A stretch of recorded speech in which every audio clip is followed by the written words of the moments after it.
Well, come on. I ain't gonna bite you. Come around here and let me have a look at you. My goodness, look at you.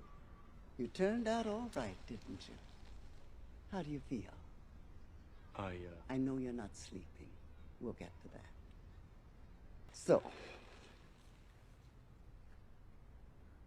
let's get the obvious stuff out of the way. I suppose the most obvious question is, how can I trust you? Bingo. It is a pickle, no doubt about it.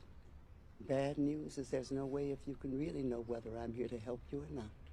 So it's really up to you. Just have to make up your own damn mind to either accept what I'm going to tell you or reject it. Tandy? You already know if I'm going to take it? Wouldn't be much of an oracle if I didn't. But if you already know, how can I make a choice? Because you didn't come here to make the choice. You've already made it. You're here to try to understand why you made it.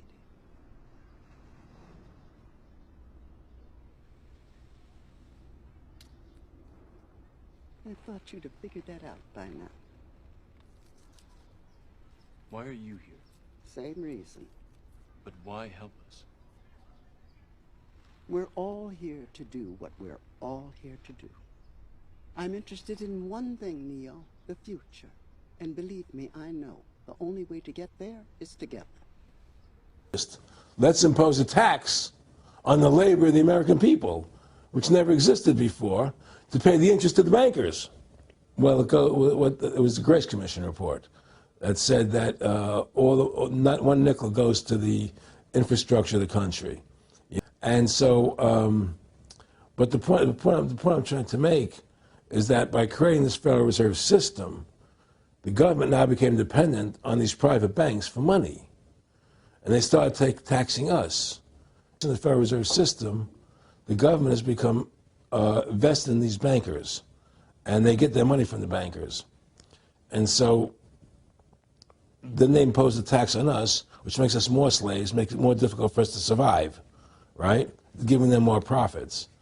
And now what's happened is that through the Federal Reserve System, the bankers have pretty much taken control of our government. It doesn't matter Republican and Democrat anymore, because they're both the same.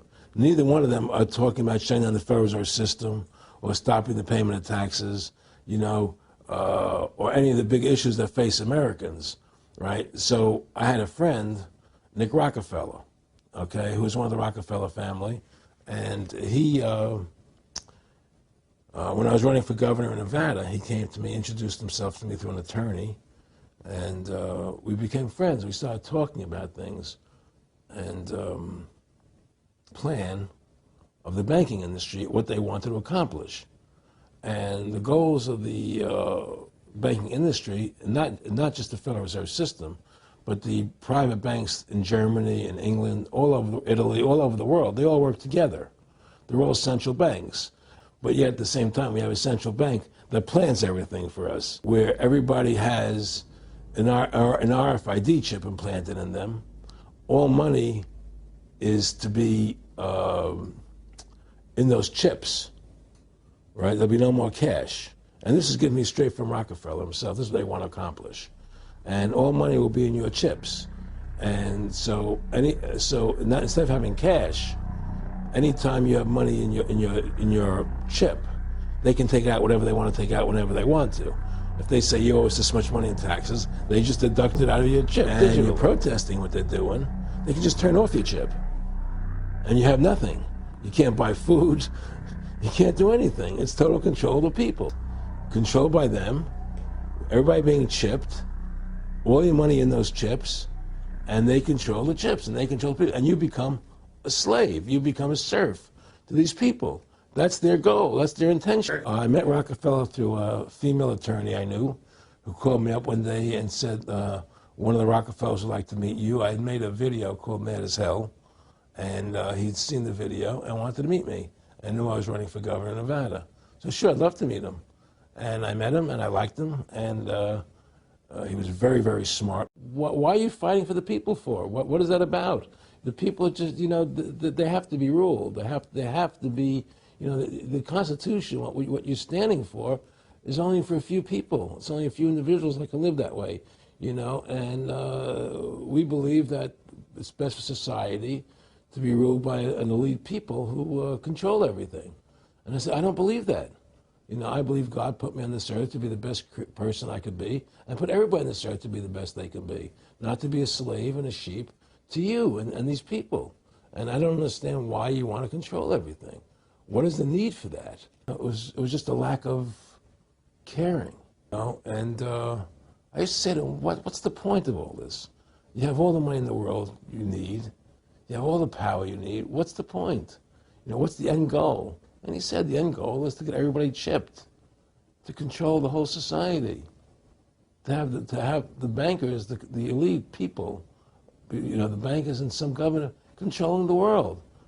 Revelations chapter 13, verse 16, quote, "All people, small and great, rich and poor, free and slave, were forced to have a mark. Without the mark of the beast, it was impossible to buy or sell anything." Now, some might take this Bible verse to be a prophetic warning about digital ID. As it so happens, digital ID is about to be rolled out around the world, and it's more evil than anyone could have imagined, except perhaps the author of Revelations, that is. So today, I'm going to tell you everything you need to know about digital ID and when it will be coming to your country. Not to be dramatic or anything, but this may be the most important video you'll ever watch. Let's start with a definition of digital ID so we're on the same page. A digital identity is a digital way of proving that you are you. In other words, digital ID is a digital version of the physical IDs that many of us have, be that a national ID card, a health card, driver's license, or passport. Like physical IDs, a digital ID is issued or accredited by the government and requires basic biometric information to create. Biometric information includes any physical attributes that are unique to you, such as your face, your fingerprint, or your iris, the coloured part of your eye. Unlike physical ID documents, a digital ID is stored on an electronic device such as your phone or computer. However, all the data about your digital ID is technically stored by the government or by whichever private company the government has contracted for this purpose. This is a small but significant detail because it means that digital ID systems are extremely centralized and ultimately outside of your control. The government or private company which issues the digital ID has the power to make changes to your digital ID without your consent, including deleting it. Although the government or company which issues your physical ID has access to the same personal information, making changes to your physical ID requires physically confiscating it from you. This is obviously much more difficult to do than changing a few of your settings in a digital ID system. However, the biggest difference between physical IDs and digital IDs is that there are multiple different types of physical IDs, each with their own issuing institution or authority.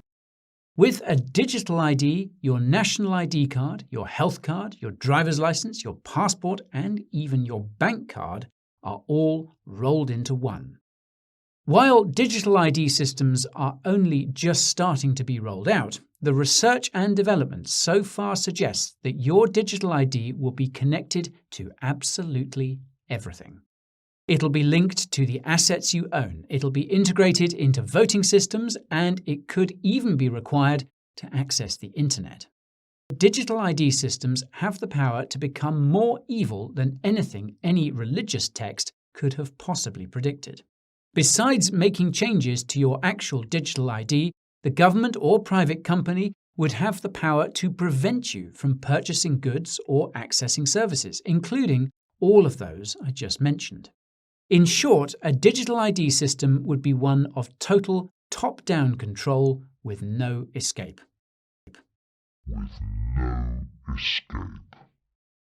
And it's a system that every single country will be rolling out in the coming years.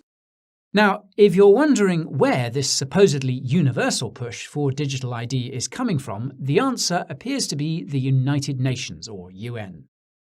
Introducing digital ID is part of the UN's Sustainable Development Goals, or SDGs, that member states must meet by 2030, which is literally every country.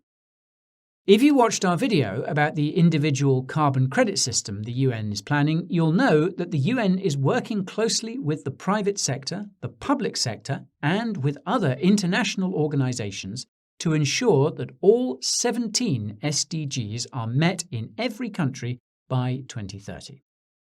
The international organization that's been the most involved with the UN's SDG initiative is the one and only World Economic Forum, or WEF. For those unfamiliar, the WEF consists of over 4,000 of the world's most powerful individuals and has almost every major institution on its members list as well. The WEF signed a strategic partnership with the UN in mid-2019 to, quote, jointly accelerate the implementation of the 2030 Agenda for Sustainable Development. To that end, the WEF has been pushing the SDGs through ESG with the help of BlackRock, Bank of America, and others. Now, it's important to note that the WEF is not the only organization that's been involved in the rollout of digital ID. What's fascinating is the organizations pushing digital ID seem to fall into two categories. The first represents private sector interests, and the second represents public sector interests. Logically, the private sector and the public sector both have a lot to gain by rolling out digital ID systems. For the private sector, the primary benefit is an increase in economic participation and profits therefrom. For the public sector, the primary benefit is an increase in surveillance and control. Naturally, the WEF represents private sector interests. Now, the other two organizations aggressively pushing digital ID are the World Trade Organization and the World Bank. The World Bank has been especially active in the development of digital ID. It's been testing digital ID systems in Africa and India for years. In a discussion about digital ID from December 2020, Mari Pangestu, the managing director of the World Bank, explicitly stated that the organization's digital ID development would not be possible without its partners, specifically the Bill and Melinda Gates Foundation. Now, when it comes to public sector interests in digital ID, there seem to be three organizations that have been aggressively pushing for it. The first is the International Monetary Fund, or IMF. The second is the Bank for International Settlements, or BIS, and the third is the Financial Action Task Force, or FATF. For the IMF and the BIS, the interest in digital ID comes from the fact that digital ID is required for governments to roll out their central bank digital currencies, central bank digital currencies, or CBDCs. Both organizations have explicitly stated this in various reports and blog posts. For the FATF, the interest in digital ID seems to come from the desire of public institutions to standardize digital ID systems around the world. In March 2020, the FATF published a lengthy report suggesting digital ID standards. This is much more significant than you think. That's because the FATF has the power to coerce countries to comply with its so-called recommendations by issuing related regulations in their jurisdictions. Digital ID falls under FATF Recommendation 10, which is due diligence, aka background checks, on individuals and institutions. Given that the purpose of the FATF's recommendations is to essentially ensure the status quo of the current financial system, I expect that it will eventually require all countries to ensure that all crypto wallets and services are connected to digital IDs, at which point most cryptos will be no different from most CBDCs. A failure to comply will probably result in financial and social restrictions, or worse. By now, you're probably wondering when digital ID will be coming to your country. Well, it looks like almost every country will have a national digital ID by 2025.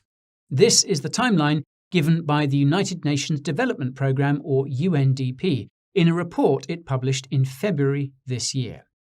The report is titled, quote, Digital Strategy 2022 to 2025. For starters, the report reveals that the UNDP's digital strategy was first announced in mid-2019, almost exactly when the WEF signed its partnership with the UN. The report also repeatedly states that the pandemic accelerated the development of digital ID around the world. It reveals that over 60 countries worked with the UNDP to deploy over 250 digital ID solutions. This is where things get seriously scary, so sit up straight and pay very close attention. In April 2019, consulting firm McKinsey & Company published an in-depth report about digital ID. The statistics in it are cited in many of the studies and blog posts published by organizations that represent both public and private interests in digital ID systems. You know, the organizations I mentioned earlier. So, what do you think the voluntary adoption of digital ID is in the countries where it's been tested or rolled out? According to McKinsey, fewer than 10% of people have adopted digital ID voluntarily. This is not surprising in the slightest, given the dystopian characteristics of digital ID systems. As a fun fact, the voluntary adoption of digital IDs is almost identical to the voluntary adoption of CBDCs in G20 countries, estimated by the BIS, specifically between 4 and 12%. This underscores the fact that the overwhelming majority will not voluntarily adopt the digital systems the UN wants to implement. The fact that the UN is apparently developing a separate digital ID system for the elites really says it all. During the pandemic, dozens of countries demanded that their citizens show digital proof of a medical procedure that I shall not name because of the YouTube algorithm. The UNDP report arguably proves that these digital certificates of compliance were de facto digital IDs, in case that wasn't obvious enough. To be clear, I'm not saying the pandemic was at all premeditated. All I will say is that a pandemic simulation called Event 201 was conducted in October 2019 in partnership with the WEF, which partnered with the UN to push SDGs earlier that year, and the Bill and Melinda Gates Foundation, which has spent billions on digital ID development. There's also BlackRock's report from August 2019 that predicted the fiscal and monetary response to the pandemic and even what comes next for the economy after it's over. With that said, there's no question that the UN and its affiliates took advantage of the pandemic to run large-scale tests of their digital ID systems. I mean, the UNDP says this over and over in that digital strategy report.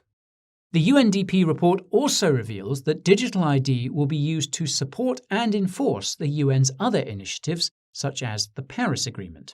You'll know that Article 6 of the Paris Agreement establishes these systems. The UNDP report even reveals details about how exactly the UN's digital ID push is being coordinated from the top. It discusses a, quote, digital governance group which is providing all the funding. What's concerning is that I could not find any information about this organization anywhere on the internet. What's especially concerning is that the UNDP report describes the establishment of a global headquarters, country offices, regional offices, and policy centers for the digital ID rollout. It even reveals the roles that the public and private institutions will play in this digital ID dystopia. The paragraph that really stuck out to me was, quote, country offices will be the primary drivers of digital program design and implementation in the field. They will be supported by networked digital advocates with specialized training, as well as ICT associates who will support the rollout of new corporate systems and processes. I couldn't help but be reminded of how WEF chairman Klaus Schwab is ushering in the Great Reset using a massive network of so-called young global leaders and so-called young global shapers. Maybe these young leaders and young shapers will also be digital advocates for the UN's Digital ID initiative. I'll exclude China because we already know what's happening there, and I don't want to spoil the ending, so to speak. So, let's start with the United States. As some of you will know, many US states tested de facto digital IDs during the pandemic. However, it wasn't until a few months ago that US politicians tabled the, quote, Improving Digital Identity Act, which lays the legal framework for a national digital ID. What's disappointing is that the Improving Digital Identity Act was co-sponsored by pro-crypto Senator Cynthia Lummis. I suppose her definition of cryptocurrency is different from ours. For what it's worth, a few details in the bill seem to set limits on how involved the federal government can get in digital ID. The Digital Identity Act specifies that the US government will need to create a website listing all digital ID services within 450 days of the Act becoming law. Assuming that the bill is passed sometime next year, this means a national digital ID could be rolled out in the United States by 2025, on schedule with the UNDP. What's interesting is that the United States seems to be the only country where a CBDC will be rolled out before a digital ID system. This assumes that the Federal Reserve's FedNow fast payment system will be analogous to a CBDC, which has been mentioned by the BIS. FedNow will be released in mid-2023. Meanwhile, in Europe, the European Commission has been working on a block-wide digital ID system since 2014. However, it wasn't until the pandemic that European politicians amped up their digital ID efforts. Digital ID regulations were first proposed last year, and I should note that they come with a built-in digital wallet. When the digital ID regulations were proposed last July, EC Commissioner Thierry Breton said, quote, "The European digital identity wallets offer a new possibility for them to store and use data for all sorts of services, from checking in at the airport to renting a car. Basically, folks, it will be used for everything." Now, this is terrifying because Thierry is the same EC Commissioner who's been pushing for internet censorship in the European Union via the Digital Services Act. If his name sounds familiar, that's because he's the guy who's been publicly threatening to ban Twitter in the EU. Pure totalitarian. In any case, the European Digital ID wallet will become available in EU countries sometime in 2024, once the remaining red tape is cut, again on schedule with the UNDP. Meanwhile, the European Central Bank's digital euro is expected to be rolled out in 2025 or 2026 after regulations are passed next year. I'll quickly note that this all assumes that Circle's USDC and EuroC stablecoins won't become de facto CBDCs for the US and the EU. This synthetic CBDC setup has been promoted by the WEF, but a privately issued CBDC seems to be a point of contention for the public organizations in the UN's digital plans. Now, I'd be remiss if I didn't tell you what the good old United Kingdom has been up to on the digital ID front. Like the US, the UK introduced digital ID legislation earlier this year. It's not clear when this legislation will become law, but contracts between the UK government and contractors run to 2024. This will be a fairly tight timeline, since the UK is expected to introduce a digital pound, dubbed Britcoin, in 2024. It's quite possible that the UK will be leveraging Circle to do this. This is because the UK government granted the first virtual currency license to Circle in 2016, and Circle announced plans for a pound stablecoin in April this year. Now, if you're interested in keeping up with digital ID developments, I strongly recommend checking out a website called Biometric Update. It was an invaluable resource during my research for this video, and the writing is surprisingly neutral given the content matter. I honestly suggest checking it every day, as I now do. This begs the question of how the UN will force the average person to adopt an actual digital ID after their respective governments finish rolling them out in 2025. By now, you'll know that the only way is to create a crisis which requires the use of digital ID, which therefore begs the question of what's coming. Likely that the adoption of digital ID will be driven by some form of emergency stimulus. It's more than likely that this stimulus will come in the form of a CBDC because the central banks need to test them on a smaller scale the same way the governments did with their digital IDs. If I had my tinfoil hat, I'd tell you that the actual financial crisis can't be allowed to happen until the central banks have tested their CBDCs. That's because a financial crisis would be the ideal way to force the average person to adopt CBDCs, and it would be very unwise to do this when a CBDC is brand new. If my tinfoil hat is receiving the correct signals, so to speak, a financial crisis won't come until the second half of the decade, when most central banks feel comfortable with their CBDCs. This doesn't mean we couldn't see some economic crash between now and then, but I reckon there's room for one more multi-year zero interest rate rally. The people in power are desperately trying not to lose control. As cliched as it sounds, that's really what this is all about. The people in power trying to maintain that power by any means. The tragedy is that things like war, corruption, wealth inequality, and climate change could all be easily fixed if they just gave up their ability to print money using central banks and other means. Now, the problem with eliminating the ability to print money at will is that this would require the people in power to give up their positions, and this is something they refuse to do. Instead, they're trying to force everyone else to exist within their increasingly centralized and corrupt power structures. And you become a slave. Technology has advanced to an extent where we use finger scans and face IDs full-fledgedly. But when it comes to implanting chips under the skin, it doesn't seem to have reached its full potential. The act still feels like a gimmick rather than a modern robotic human. And such is the scenario when this technology has already existed for many, many decades. Now, would you ever get an electronic chip under your skin?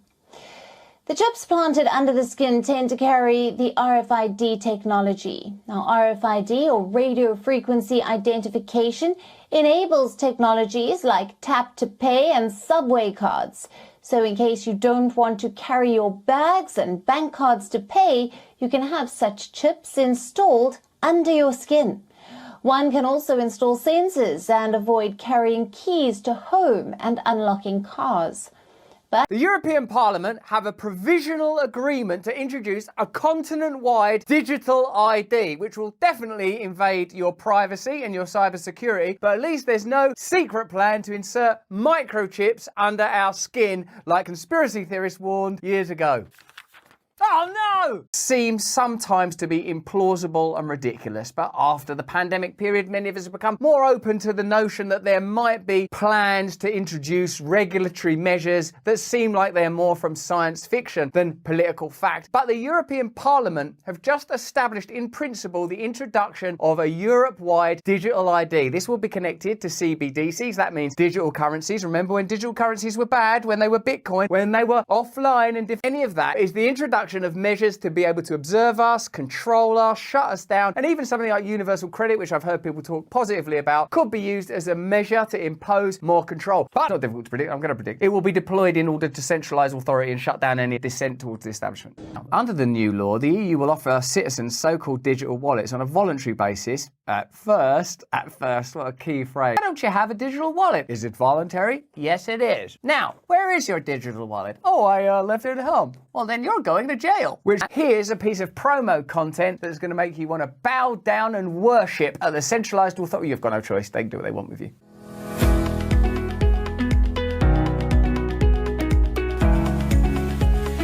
Convenience and security, also friendly. It's like elevator music. It's like we're just being carried by a machine to an inevitable destination where we will have more convenience and more security. Is there any potential downside? Is there any potential downside? Not that I'm looking at or willing to declare publicly.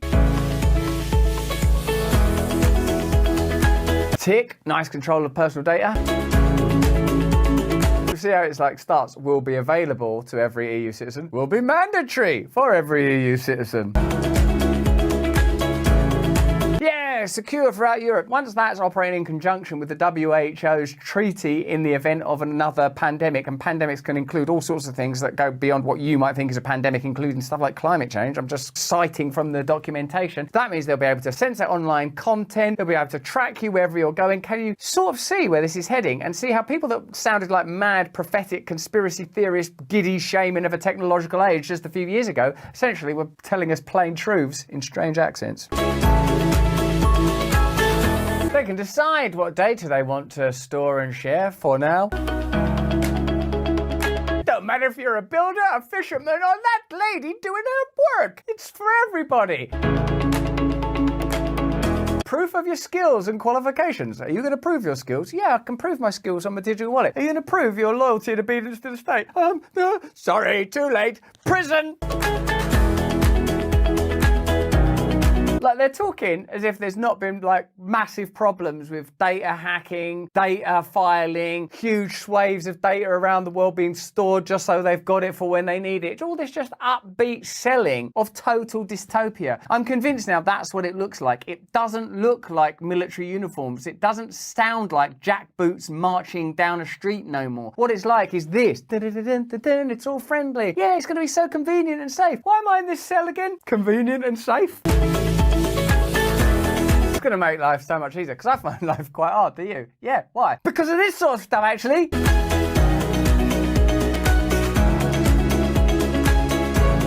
Yeah, remembering passwords is so exhausting, not having people spy on my private information.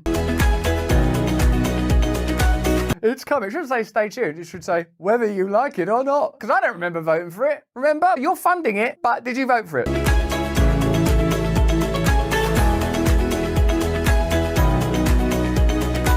No, I know we can unperson people that are dissidents, and if anyone dissents against state interest, we can shut down their bank account. Oh no, that is quite good. This is Richard Werner, who used to be a WEF insider. He's now turned whistleblower, talking about how these measures will lead to, and I've heard this said in like conspiracy theory circles before. First, they'll get technology that you don't want to put down, your phone. Then there'll be wearable technologies like, you know, sort of Fitbits and watches that are connected to your phone and stuff you put on to measure glucose. Then, sooner or later, they'll go, do you mind just putting this under your skin? How are they ever going to persuade us, though, when we're so awakened, when we're so sharp, when we're so powerful and connected to one another, when we have such clear vision? How will they ever persuade us to do that? Well, this guy's been at the WF as a leader for tomorrow, or a Klaus Schwab pig-teeth sucker of yesteryear, or whatever they call him, and he's giving us his insights. Let's have a look. Because it apparently looks, and several central banks apparently, as I heard from my sources, have already fully developed the final stage of CBDC. I mean, it comes in stages, initially likely through your mobile phone, but that's only an intermediate step. And the final stage is, you know, it's small, and it's the size of a grain of rice. Now, why is that? And that grain of rice is your entire wallet, or? Yes, it's your digital ID, your wallet, can be your passport, your key. Now, of course, what we found with our debit cards or credit cards is they've already now moved to the system, you know, RFID chips, RFID technology, where you just wave the thing, contactless. Yes, that is sort of the you know, conditioning us in this direction, that in the future you'll just wave your hand because you've got the microchip implant under your skin. And because, you know, and each step there's a rational reason, you know. It's easier just to wave this, isn't it? It's much faster because we always have to wait in the queues as everyone types in their numbers and all that. So just wave it, it's quicker. But the next rationalization would be, well, but you can lose your card, somebody can steal your card, and then you're just waving. That's kind of risky. Well, wouldn't it be nice if you couldn't lose it and nobody could steal it? You know, so, but it's clear that that's sort of, it is almost a step too far for a lot of people, because it is a violation of human dignity. Oh, human dignity. What does human dignity matter when I've got my old grain of rice embedded in there and I can just wave my way through life? Beep, beep, beep. Where are you taking me? I didn't like that little grain of rice. So how are they going to persuade people to have an embedded chip under their skin? And it sort of seems people will comply because we've been trained. We're being trained, perhaps for our whole lives we're trained to be essentially compliant. to actually inject something like that under the skin. So that's where you need some more persuasion. Yeah. And it's interesting that this concept of universal basic income has been around for around a century, where everyone should get some kind of citizens, payment. But the billionaire elites have so far not liked that. But since 2015, they've all come out. I mean, all the big billionaires and World Economic Forum have come out, oh, this is a good idea, universal basic income. Well, why suddenly now? Because now we have the technology for the microchip implant. And so in 2017, Bill Gates came out and said that universal basic income is a good idea, but it's too early to introduce it.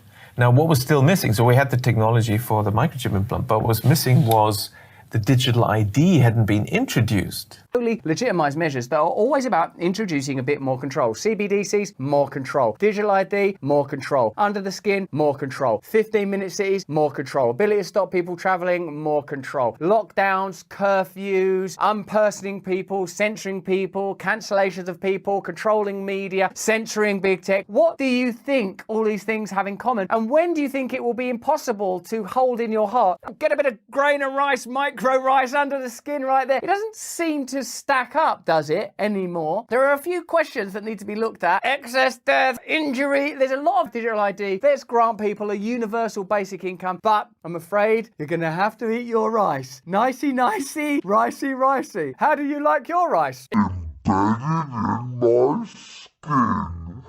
That's how I like it. Hey, do you remember yourself 10 years ago? The world around you was very different from now, wasn't it? No wonder. The 21st century is the age of rapid technological progress, and we're advancing at a mind-blowing rate. So, what do you think our world will look like by 2025? It's only a little bit more than 5 years from now, but by various accounts, it's going to be really exciting in 5 years. Let's see. Solar panels will beat fossil fuels in energy output, becoming the largest source of energy on the planet. Researchers from Thomson Reuters are sure this will happen because of new and modernized materials. With those, solar panels will be able to absorb much more sunlight, and even when it's overcast. Augmented and virtual reality will become a thing. Today it's a pretty new and raw technology. But 5 years from now, it will already be something everyone uses in their everyday lives. For example, you'll be able to have a virtual tour around a hotel before booking a room in it. Or how about taking a good look at 3D models of all goods in a store before adding them to your cart? Handy.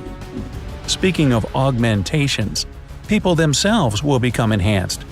Microchips embedded into your skin instead of a paper or plastic ID. Chips embedded into your skin instead of a paper or plastic ID.